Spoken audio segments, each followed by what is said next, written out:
State Senator Michael Rodrigues is our guest this morning. Let's go on the record. Chair of the Senate Ways and Means Committee. He must manage a budget blown up by the migrant shelter crisis. Can he make the numbers work without deep cuts to other programs? The chair is in the chair. Let's go on the record.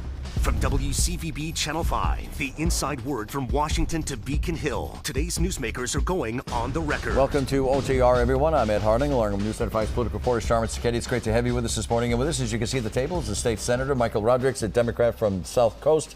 He represents First Bristol and Plymouth District, chairman of the Senate Ways and Means Committee, previously served in the House from 96 to 2010. He is a graduate of Southeastern Massachusetts University, which is now known as UMass Dartmouth. And here's something very interesting. I did not know.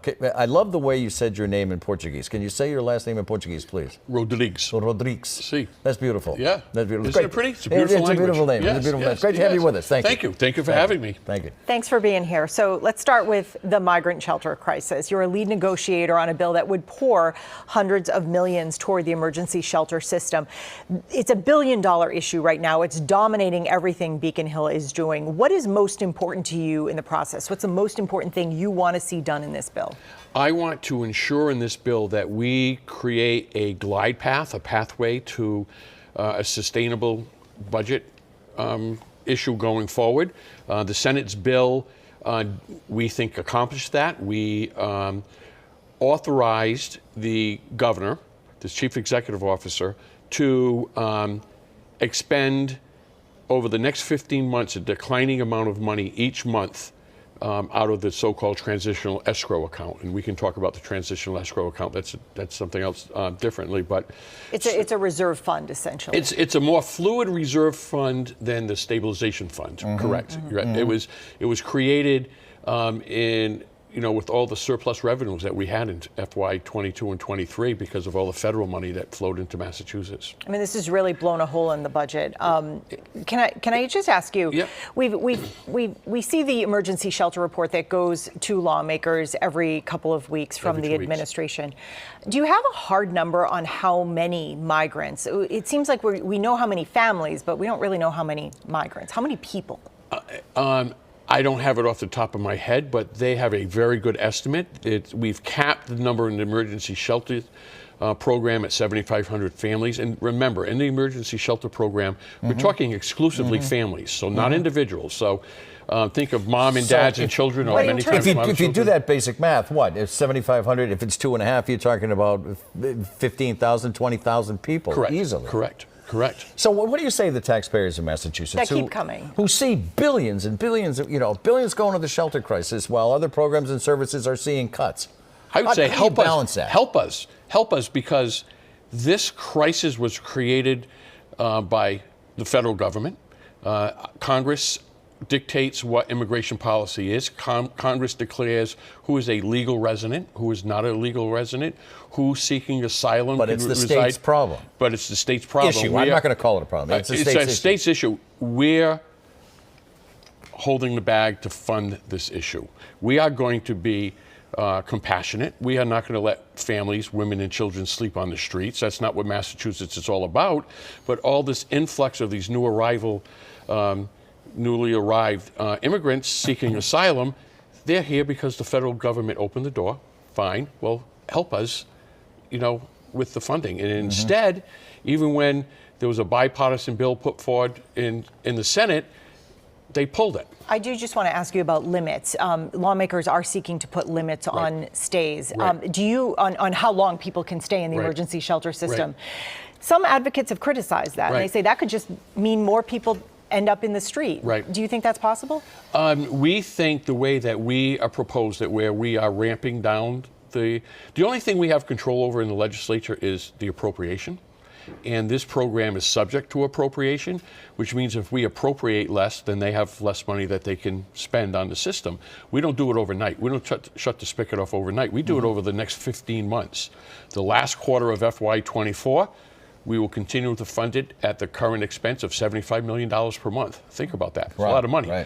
For the first quarter in FY 25, it ramps down to $65 million a month.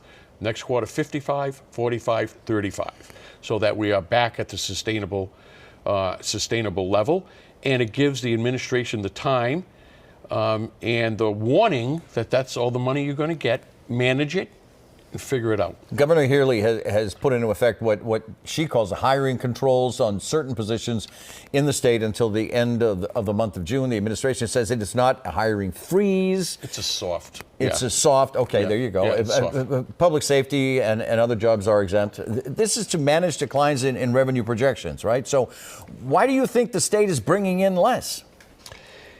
So think of this. For 3 years during the pandemic, hundreds of billions of dollars, close to $400 billion federal dollars flowed into the Commonwealth of Massachusetts in every way, shape, or form. Cities and towns got ESSA dollars, got ARPA dollars. The Commonwealth of Massachusetts received over $5 billion of ARPA dollars. Employers, the business community, tens or hundreds of billions of dollars in so-called PPP grants. Right. So it's all that federal money that's dried all up. that federal money that flowed into the economy, a portion there is filtered down to the state's tax revenues. And we saw record revenue growth in FY22 and 23. Right. So what do we do with it? Yeah. A, we made investments in areas of need, especially around pandemic, food insecurity, housing instability. We made investments in mental health and behavioral health. We made investments in early education and care. And we're also very responsible, not spending all the money, but creating a good surplus reserve funds. The so-called stabilization fund, which is the reserve fund, so-called rainy day fund that everyone talks about. When I was appointed Ways and Means Chair in February of 19, it stood at $1.9 billion, about 5% of the state's operating budget. Today it's at $8.4 billion, about 15% of the state's operating budget. We were responsible. Then we created these other escrow, the so-called transitional escrow, where we're finding the money to pay for the migrant crisis. It's just a more fluid stabilization fund. Are you looking at cuts, though?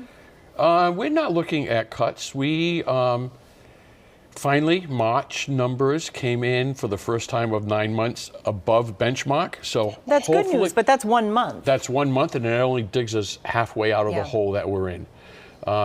So there will be some reductions in accounts. We will certainly continue to fund areas that are most important to us, education, not only K through 12. But you are looking at cuts, then. There will be some reductions. There will be needs to make sure we balance the budget, and if it means reductions in some discretionary accounts, especially after we've had many years of record spending. I want to ask you about UMass. The UMass system is looking at tuition hikes for the next academic year. 2.5% hike for UMass Amherst, slightly less for Dartmouth, Lowell, and Boston. At least one member of the Board of Trustees said an even bigger hike was warranted since so much money is going toward the shelter crisis. Everybody seems to know there's little new funding out there available to them. Is that the current reality? The current reality is we have fully funded UMass's request over the last few years, and we will fully fund their request this coming year. So there has been no cuts to education, no cuts to public safety, no cuts to environmental protection, no cuts to our safety net programs as a result of the migrant crisis. The fact is, with the healthy reserves that we built up by being responsible, with all the surplus revenues that we've received over the last few years, we're able to fund this crisis out of those surplus revenues as opposed to making cuts. That's anecdotal. It's easy to say if you're not going to get everything you want. We fully fund their request, maybe not all their wants, right? You know, what would be nice to have. There's just not enough money in the state budget to fund everybody's wants. Let's talk about hospitals. St. Anne Hospital in Fall River is a vital health provider for the South Coast. It is also a steward hospital and in danger of shutting down because of that Jane's financial crisis. Are you worried? How worried are you? I'm worried about healthcare in general because all of our providers, all of our hospitals are facing immense pressures. Labor and workforce pressure, they can't get enough nurses, inflationary costs. Healthcare costs generally have increased more over the last year than it has in probably the prior decade. Adding to that, the steward crisis, where it's obscene to think that, you know, how much money Cerebras made when they sold the hospitals. You know, $800 million that should have flown back into the healthcare system, but went into corporate, into their pockets. we need to ensure that we take for-profit,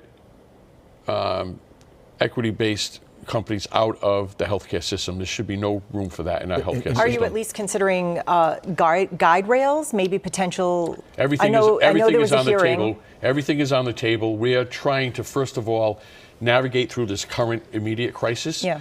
In Fall River, St. Anne's Hospital is very, very important to us. We are lucky that we have another hospital in Fall River, Charles Memorial, that's owned by the South Coast Health Network, who are very responsible.